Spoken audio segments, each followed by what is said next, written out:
નમસ્કાર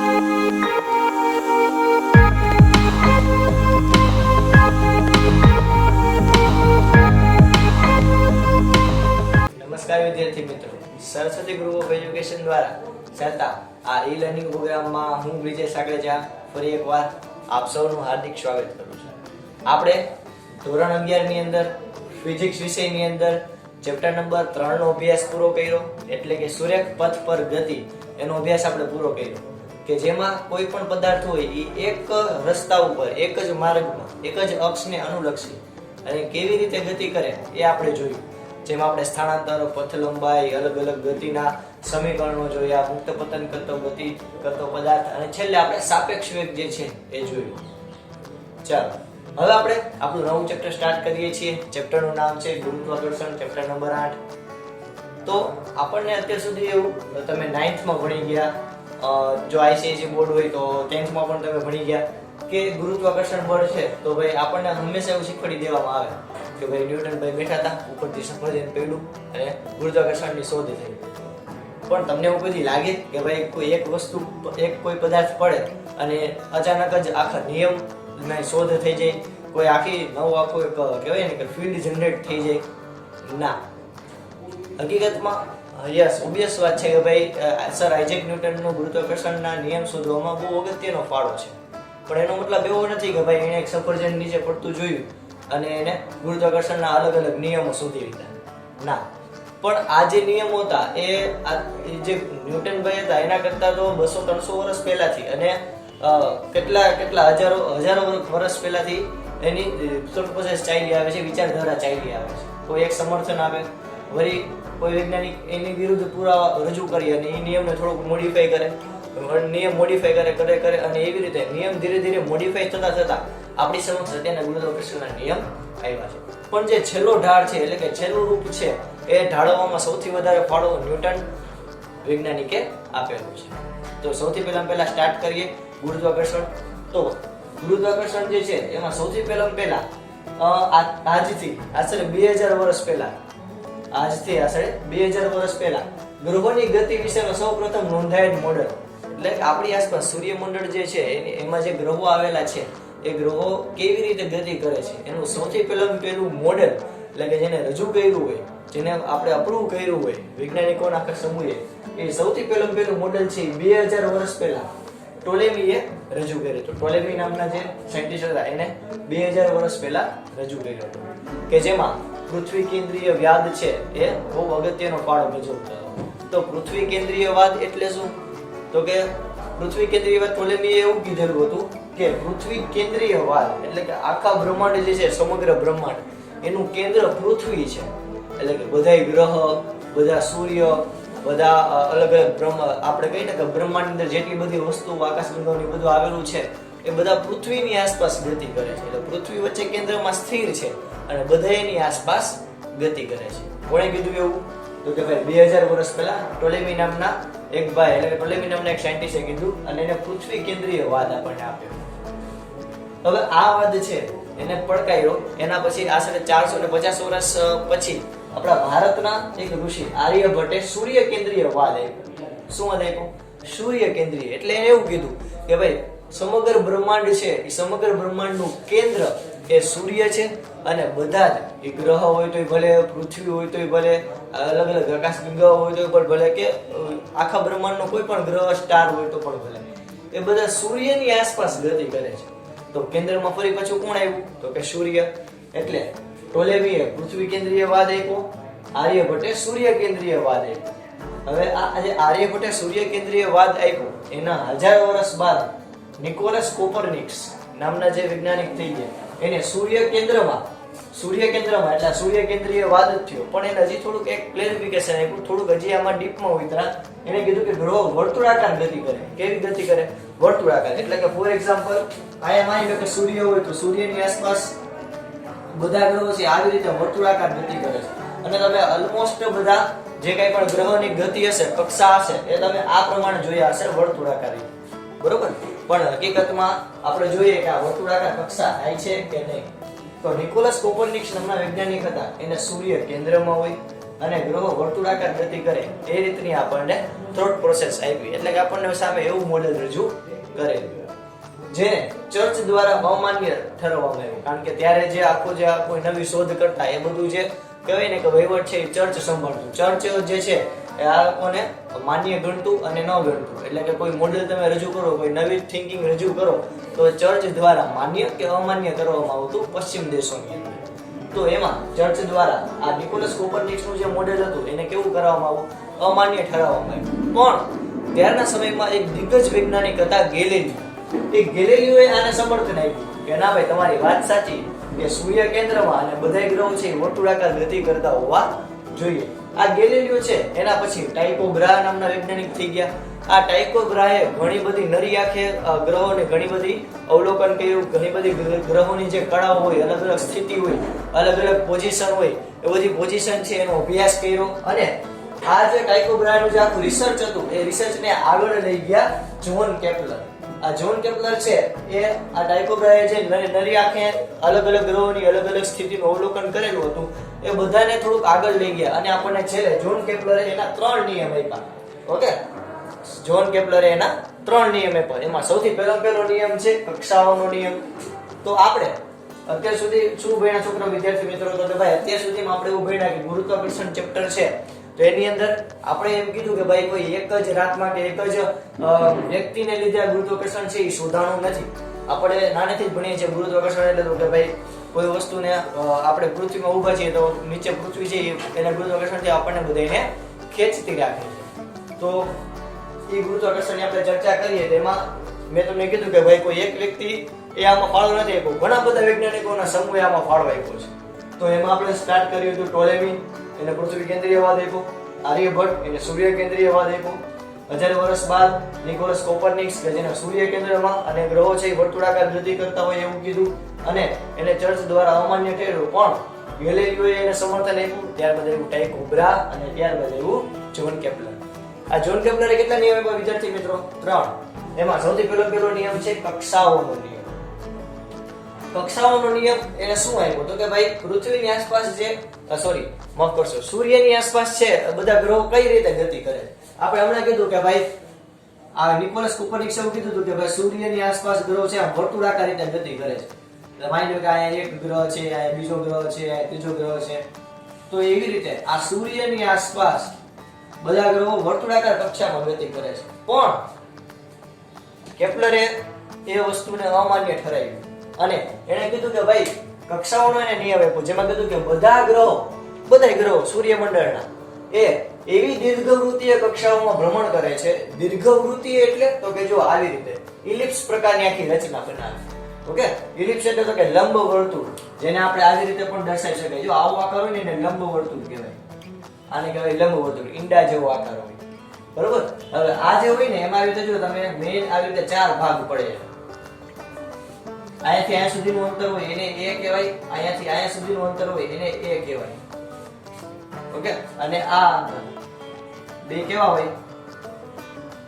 a અને b બે ઇક્વલ ન હોય. આ b અને આ બે સરખા હોય. આ a અને આ સરખા હોય. ટોટલ આટલું અંતર હોય 2b હોય અને ટોટલ આટલું અંતર હોય 2a હોય. બીજી અગત્યની વાત તો કે આ જો તમે ધ્યાનથી જુઓ તો આવી જે અક્ષ છે એ અક્ષનો આ જે લાઈન છે અહીંયાથી બે ફાટા પડેલા અડધા ભાગમાં ડિવાઈડ થાય તો આને અર્ધ દીર્ઘ અક્ષ કહેવાય.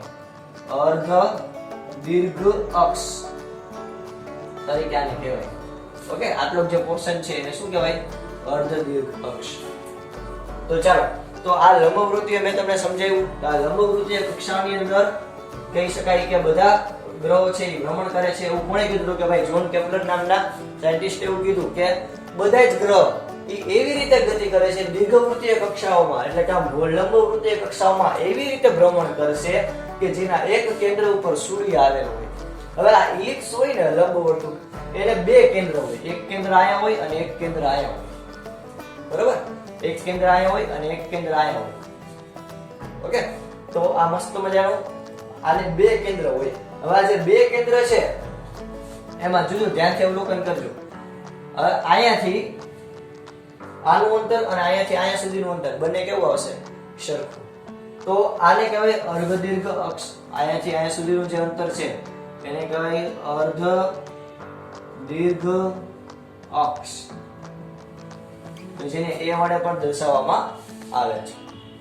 Okay, clear? ઓકે, વચ્ચે સૂર્ય આવેલો છે, એટલે કે આ જે ઇલિપ્સ છે એના બે કેન્દ્ર છે, આ 1 અને 2. એમાં એક કેન્દ્ર ઉપર સૂર્ય આવેલો છે. તો આપણે શું યાદ રાખીએ છોકરાઓ કે કક્ષાઓનો નિયમ, પહેલો નિયમ કેપ્લરના 3 નિયમ હતા, એમાંથી પહેલો નિયમ શું તો કે કક્ષાઓનો નિયમ. એટલે કે બધા ગ્રહો એવી લંબવૃત્તીય કક્ષાઓમાં ભ્રમણ કરે છે કે જેના એક કેન્દ્ર ઉપર સૂર્ય હોય. કાઈ નવું છે? કાઈ નવું નથી. આટલું ક્લિયર છે? તો અહીંયા છે ને આપણે એટલી ખબર પડી કે નિકોલસ કોપરનિકસનો જે નિયમ છે એ થોડો ખોટો પડ્યો. કારણ કે એને આપણને એવું કીધેલું હતું કે બધા જે ગ્રહો છે એ વર્તુળાકાર કક્ષાઓમાં ભ્રમણ કરે છે. જ્યારે આપણને કેપ્લર સાયન્ટિસ્ટે એવું કીધું કે ભાઈ એ વસ્તુ ખોટી છે, બધા ગ્રહો લંબવૃત્તીય કક્ષાઓમાં ભ્રમણ કરે છે. ઓકે, તો આ થયો આપણો બીજો નિયમ. ચાલો આટલું બધું ફટાફટ તમારી બુકની અંદર લખી લો, પછી આપણે આગળ વધીએ. લખી લેજો.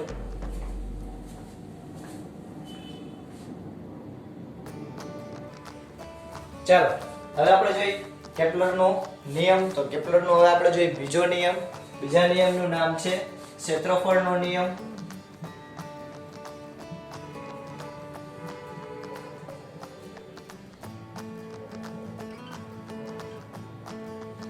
આ બીજો નિયમ છે ક્ષેત્રફળનો નિયમ. તો આ ક્ષેત્રફળનો જે નિયમ છે, પહેલો નિયમ કયો તો કક્ષાનો નિયમ, કે જેમાં જોયું હતું કે દરેક ગ્રહ એ એવી દીર્ઘવૃત્તીય કક્ષાઓમાં ભ્રમણ કરે કે જેના એક કેન્દ્ર ઉપર સૂર્ય હોય. હવે બીજો છે ક્ષેત્રફળનો નિયમ. આ ક્ષેત્રફળનો નિયમ શું છે તો કે જો હું અહીંયા આકૃતિ દોરું છું, તમે ધ્યાનથી સમજજો છોકરાઓ કે આ એક જો મસ્ત મજાનું ઇલિપ્સ છે, એક મસ્ત મજાનું લંબ વર્તુળ છે.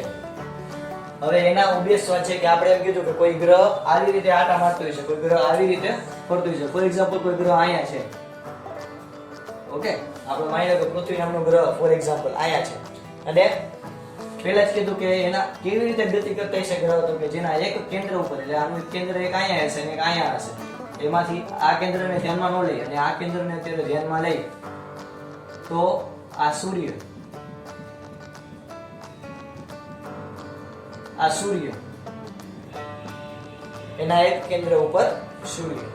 તો આ સૂર્ય છે, આ ગ્રહ છે, આવી રીતે ગતિ કરતો હોય છે ગ્રહ. ઓબ્વિયસ વાત છે.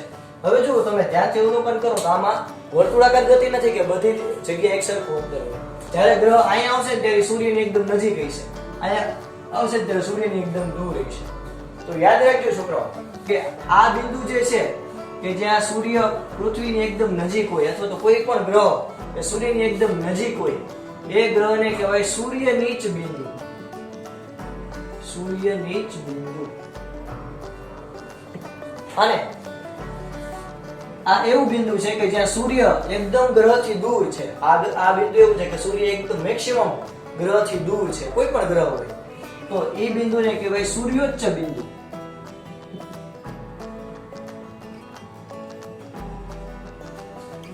ઓકે, આ બે બિંદુના નામ ક્લિયર થયા. તો કોઈ ગ્રહ અહીંયા હશે ત્યારે સૂર્યની એકદમ નજીક હશે, જેને કહેવાય સૂર્ય નીચ બિંદુ. અને કોઈ આ એક એવું બિંદુ છે કે જ્યાં સૂર્ય ગ્રહથી મેક્સિમમ દૂર અંતરે હશે, એને કહેવાય સૂર્યોચ્ચ બિંદુ. તો આ સૂર્ય જે છે એ કેન્દ્રમાં છે અને ગ્રહ છે એની આસપાસ ગતિ કરે છે. તો તમે જો ધ્યાનથી અવલોકન કરો તો અહીંયા ગ્રહ આવશે તો અહીંયા ગ્રહ જ્યારે આવે ત્યારે જો એ સૂર્યની એકદમ નજીક છે, જ્યારે અહીંયા ગ્રહ હશે ત્યારે સૂર્યની એકદમ દૂર છે. તો અહીંયા આવશે તો જો ગુરુત્વાકર્ષણ વધારે લાગશે અને અહીંયા આવશે તો ગુરુત્વાકર્ષણ કમ્પેરેટિવલી ઓછું લાગશે.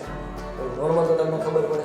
તો એને ક્ષેત્રફળનો નિયમ આપ્યો, જેમાં એમને શું કીધું તો કે કોઈ ગ્રહ ફોર એક્ઝામ્પલ અહીંયાથી, કોઈ ગ્રહ ફોર એક્ઝામ્પલ અહીંયાથી અહીંયા સુધી ગતિ કરે તો એને આટલું ક્ષેત્રફળ ઘેરાનું, એટલે કે સૂર્યથી આપણે એનું ક્ષેત્રફળ માપીએ તો આટલું ક્ષેત્રફળ એને આપ્યું કહેવાય પર્ટિક્યુલર કોઈ સમય.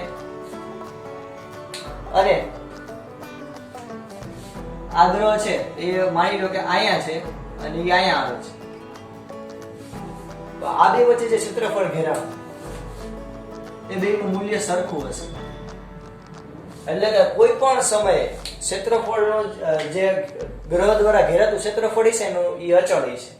કેવી રીતે આપણે હમણાં સાબિત કરીએ, પણ સમજો આ નિયમ શું કહે છે. તો તો કે જો સૂર્યની નજીક જ્યારે ગ્રહ હતો ત્યારે એને જેટલા સમયમાં આટલું ક્ષેત્રફળ કાપ્યું એટલા જ સમયમાં એ દૂર હશે ત્યારે ઓછું અંતર કાપશે. એટલે કે સૂર્યની કોઈ ગ્રહ નજીક હશે ત્યારે વધારે અંતર કાપશે અને દૂર હશે ત્યારે થોડું ઓછું અંતર કાપશે, પણ બેનો ક્ષેત્રફળ કેવું રહેશે? સરખું. એટલે કે આ ક્ષેત્રફળ છે એને ઇક્વલ ટુ જ આ ક્ષેત્રફળ થશે. બરાબર? ચાલો આપણે સાબિત કરીએ. તો અહીંયા હું પહેલા તો નામ લઈ લઉં. તો કે આ બિંદુને કહું P, P માંથી ગ્રહ આ બાજુ ગયો એટલે P ડેશ. અહીંયા વેગનો સદિશ છે v, અહીંયા પણ વેગનો સદિશ છે v, એટલે કે v એક જ દિશામાં છે. આને આપણે કહેશી ત્રિજ્યા r. હવે આ બળ કઈ બાજુ લાગતું હોય છે? આ બાજુ, કારણ કે આ કેન્દ્રગામી બળ લાગતું હોય. તમે વિચાર કરો કે કોઈ દોરી પકડો અને પછી દોરીને આમ જોરથી ફેરવો તો તમે ક્યાંથી બળ આપો છો? તો કે તમારા હાથથી, એટલે કે કેન્દ્રથી બળ આપો છો. દોરી આમ ફરતે ફરશે. એવી જ રીતે આ ગ્રહની ગતિ થઈ કે સૂર્ય કેન્દ્રમાં છે અને આખું ગ્રહ છે એ રીતે ફરશે, તો બળ બધું ક્યાં લાગતું હોય છે? કેન્દ્રગામી બળ કોણ પ્રોવાઈડ કરતું હોય છે? સૂર્ય.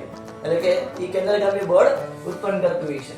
તો જો આ F જે છે બળ એ સૂર્ય બાજુ હશે, કારણ કે આ અહીંયા કેન્દ્ર બાજુ બળ છે તો જ આ ગ્રહ છે એ સૂર્યની કક્ષામાં જળવાશે.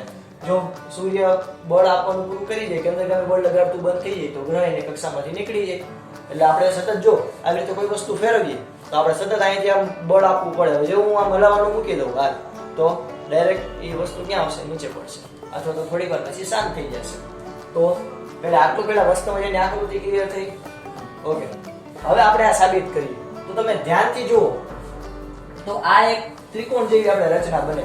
સમજજો ધ્યાનથી કે આ એક બાજુ, હવે આ બે વચ્ચેનું અંતર જો ખૂબ ઓછું છે. આ બે વચ્ચેનું અંતર, આ મેં લાલ લીટી દોરી અને આ બ્લેક લીટી છે, તો આને આપણે અવગણીએ તો આ એક 90 નો ખૂણો બનાવતી એક ત્રિકોણ થાય, કાટકોણ ત્રિકોણ. તો આ કાટકોણ ત્રિકોણ માટેનું સૂત્ર શું થાય? તો કે ભાઈ કાટકોણ ત્રિકોણ માટેનું સૂત્ર યાદ કરો, 1/2 પાયો ગુણ્યા વેધ. બરોબર? 1/2 પાયો ગુણ્યા વેધ. તો ચાલો આપણે સ્ટાર્ટ કરીએ. તો આ આપણે આટલું ક્ષેત્રફળ પહેલા આપણે ગોતીએ. આટલું ક્ષેત્રફળ એટલે ડેલ્ટા એ ક્ષેત્રફળમાં થતો ફેરફાર એના બરાબર 1/2 એ ગુણ્યા પાયો ગુણ્યા વેધ. ઓકે, કેના માટે આ લાગુ પડે છે? તો કે ભાઈ ત્રિકોણ. આપણે અલગ માર્કર પેનથી દર્શાવીએ ત્રિકોણ. આને આપણે નામ આપીએ S બિંદુ S, P, P ડેશ માટે ક્ષેત્રફળમાં થતો ફેરફાર ડેલ્ટા ઇઝ ઇક્વલ ટુ 1/2 પાયો ગુણ્યા વેધ. ચાલો 1/2 પાયો અને એને ગુણ્યા વેધ. પાયો એટલે આપણે એક લઈ લઈએ r અને વેધ. વેધ એટલે તો કે જો આપણે આટલો ભાગ લેવાનો છે. હવે આટલો ભાગ આપણે લઈ તો આ એટલે શું થયું? અંતર. ગ્રહ અહીંયા સુધી અંતર કાપ્યું તો અંતર એટલે હું કહું ફોર એક્ઝામ્પલ x, તો અંતરનું સૂત્ર શું? તો કે વેગ ગુણ્યા સમય. યાદ છે ને છોકરાઓ? આપણે ભણ્યા હતા કે વેગ બરાબર x/t. કારણ પરથી હું x ના સૂત્રનો કરતા બનાવું. અંતર બરાબર શું થાય? v ગુણ્યા t, vt. તો આટલું અંતર કાપવા, આટલું અંતર ગ્રહએ કાપ્યું હોય છે, તે અંતરનું સૂત્ર શું આવશે? તો કે ભાઈ એનો જો વેગ v છે અને t સમયમાં કાપ્યું, તે એનું આટલું અંતર એને કાપ્યું હોય છે, એ અંતરનું માપ કેટલું હોય છે? તો કે vt જેટલું. કેટલું? vt જેટલું. તો અહીં આપણે લખીએ v ડેલ્ટા t, કારણ કે આટલો સમયગાળા અંદર આવશે, કોઈ પર્ટિક્યુલર સમય નથી, ડેલ્ટા t. તો અહીંયા ડેલ્ટા a બરાબર 1/2 r v ડેલ્ટા t એવું થયું. ઓકે, આ ડેલ્ટા t છે એ ગુણાકારમાં છે, બરાબર? ઓલી બાજુ જાય તો ભાગાકારમાં. તો અહીંયા આપણે શું લખી શકશું?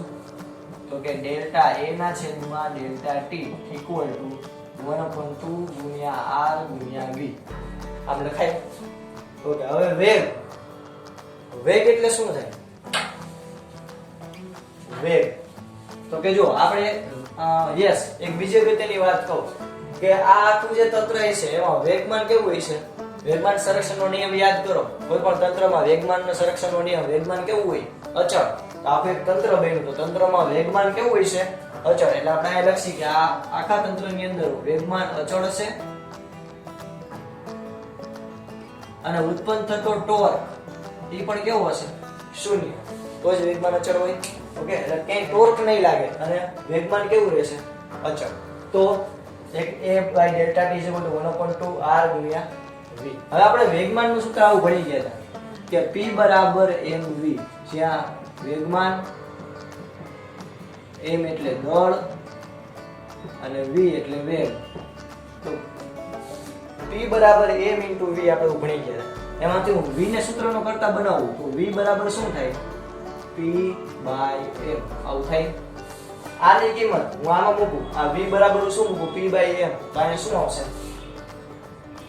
ડેલ્ટા a ના છેદમાં delta t equal to 1/2 r ગુણ્યા p ના છેદમાં m. આવું આવશે છોકરાઓ? ડન. હવે જો r ગુણ્યા p, જો અલગ અલગ બધી રાશિઓ છે, હું અહીં સાઈડમાં એટલે લખતો જાઉં છું તમને ખબર પડે. ઓકે, આ પહેલી રાશિ આપણે આના માટે વર્ણવી, આ બીજી રાશિ છે એ આપણે અહીંયા કિંમત મૂકવા માટે વર્ણવી. આને કે સમીકરણ નંબર ફોર એક્ઝામ્પલ કહી દઈએ 2.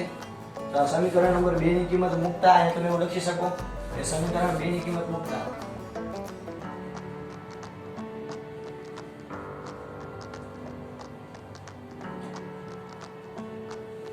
ઓકે, વેગમાન મળ્યું અને એની કિંમત મળી.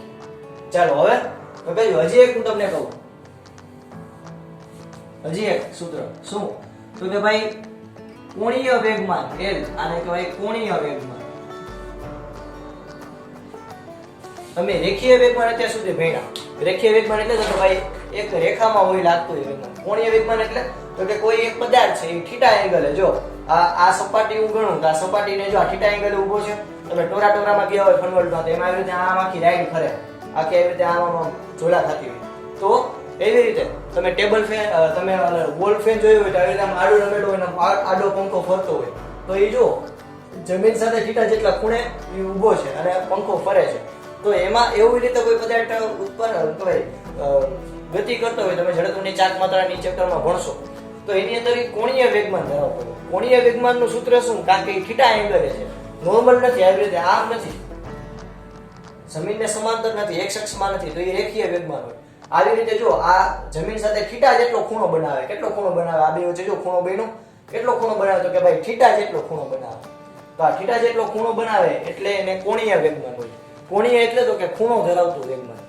તો કોણીય વેગમાનનું સૂત્ર શું છે? તો ભાઈ કોણીય વેગમાનનું સૂત્ર છે r ગુણ્યા p, એટલે કે r સદિશ n ગુણ્યા p. ઓકે, ચાલો આટલું પહેલા ક્લિયર થયું. અહીંયા આ વેગમાન છે તો આ v છે એ સદિશ છે, આ v પણ સદિશ છે, એક જ દિશામાં છે એટલે. અને અહીંયા આપણે આ r જે છે એને પણ આપણે સદિશ કહીશું. અને વેગમાન p એ પણ એક સદિશ રાશિ છે. તો આપણે અહીંયા કોણીય વેગમાન જે છે એની કિંમત આપણે આમાં મૂકીએ તો આને હું કહું સમીકરણ નંબર 3.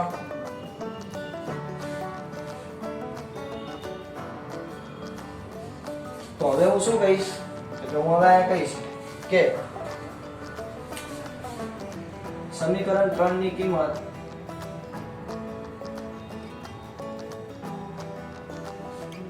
આપણી સાબિતીમાં મૂકતા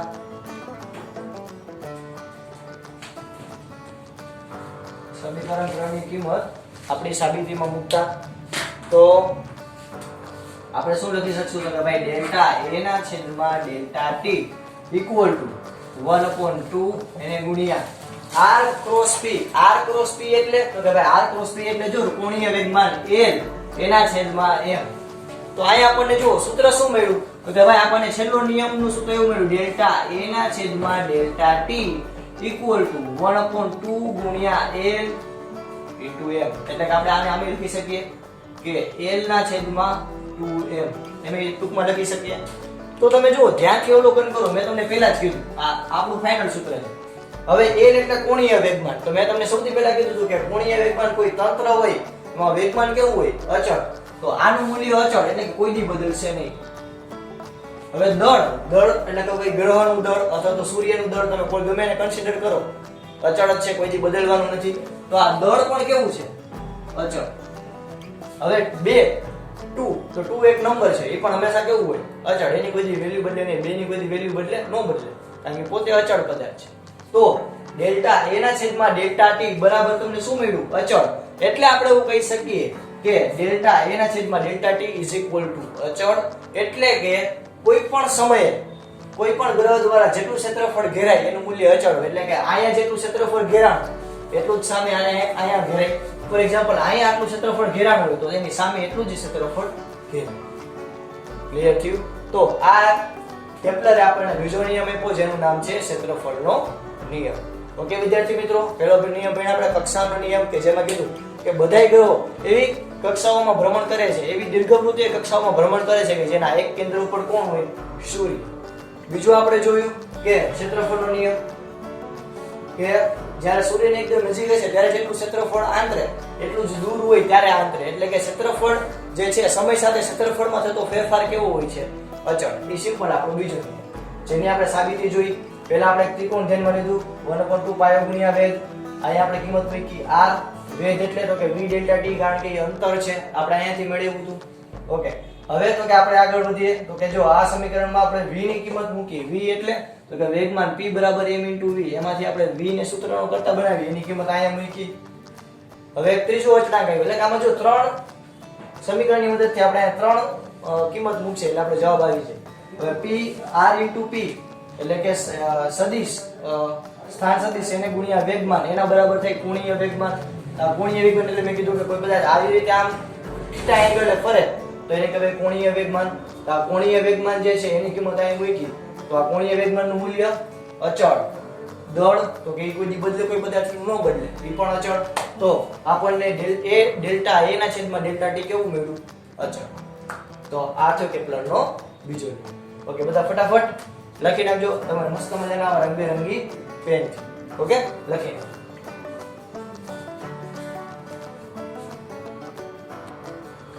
ચાલો, ત્રીજો નિયમ આપણે જોઈએ આવર્તકાળનો નિયમ.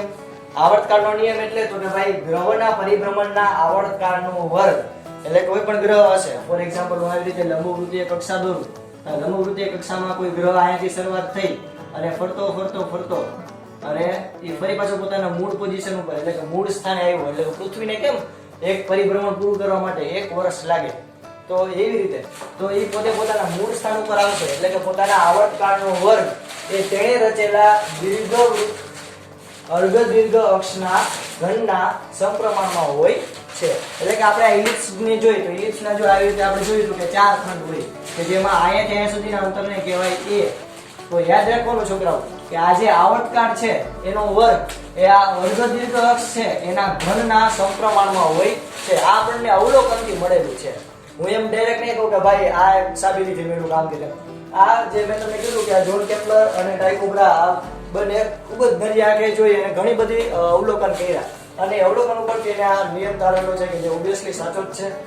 તો t² ચાલે છે એનો q એટલે કે ગ્રહોના પરિભ્રમણના આવર્તકાળનો વર્ગ એ તેના અર્ધદીર્ઘ અક્ષના ઘનના સમપ્રમાણમાં હોય છે. ત્યાં તળિયાની નિશાની દૂર કરું તો મારે વચ્ચે કે અચળાંક મૂકવો પડે. તો અચળાંકને મૂકવું મેં q = t²/aq. જ્યાં અર્ધદીર્ઘ અક્ષ છે એ 10⁻10 મીટરના એકમમાં લેવામાં આવે. એટલે કે 10 ની પાછળ 10 મીટર લાગે. 10⁻10 મીટરના એકમ. એટલે આ જે અર્ધદીર્ઘ અક્ષ છે એ આટલી બધી મોટા મૂલ્યને લીધી કારણ કે ગ્રહની ગણવાની હોય. કેના માટે? તો કે જો આ તમને મસ્ત મજાનું કોષ્ટક દેખાડું. આ કોષ્ટક છે એની અંદર અલગ અલગ ગ્રહ હોય એના તમને આવર્તકાળ દર્શાવેલા છે અને એ બધા માટે આ ત્રીજો નિયમ કઈ રીતે સાચો પડે છે એ પણ દર્શાવેલું છે. ઓકે, જો ક્લિયર? ઓકે, તો આપણે કેટલા નિયમ ભણ્યા છોકરાઓ? 3 નિયમ ભણ્યા કેપ્લરના. સૌથી પહેલો તો કે ભાઈ કક્ષાનો નિયમ કે બધા ગ્રહો એવી કક્ષાઓમાં ભ્રમણ કરે છે કે જેના એક કેન્દ્ર ઉપર કોણ હોય? તો કે ભાઈ એક કેન્દ્ર ઉપર હોય સૂર્ય. બીજો નિયમ આપણે શું જોયો? તો કે ક્ષેત્રફળ કોઈ ગ્રહે કાપેલા એકમ સમયમાં કાપેલા ક્ષેત્રફળ જે છે એનું મૂલ્ય કેવું હોય? અચળ. એટલે કે અહીંયા નજીક આવે ત્યારે ક્ષેત્રફળ હોય ગ્રહ વધારે ફાસ્ટ ફરવા માંડે, ઝડપથી ફરવા માંડે અને દૂર હોય તો એ ધીમે ધીમે ફરે કારણ કે ગુરુત્વાકર્ષણ બળ ઓછું લાગે. પણ અલ્ટિમેટલી ક્ષેત્રફળ જે છે એમાં થતો ફેરફાર સમયની સાથે ક્ષેત્રફળમાં થતો ફેરફાર કેવો રહેશે? અચળ. આપણે આગળની સાબિતીમાં હમણાં જ આગળ જોયું આપણે. અને ત્રીજો નિયમ તો કે ગ્રહના આવર્તકાળનો વર્ગ છે એ તેના અર્ધદીર્ઘ અક્ષ છે એના ઘનના સમપ્રમાણમાં છે. ઓકે, ચાલો આપણે આના પછીના લેક્ચરની અંદર આને લગતી થોડી પ્રેક્ટિસ કરશું અને ત્યારબાદ આગળ વધીશું. આ 3 નિયમ ખાસ વિદ્યાર્થી મિત્રો યાદ રાખજો. આપણે જ્યાં સુધી રાખીએ છીએ આ બધું તમારે રંગબેરંગી પેનની મદદથી લખી લેજો. જય ભારત, જય હિન્દ.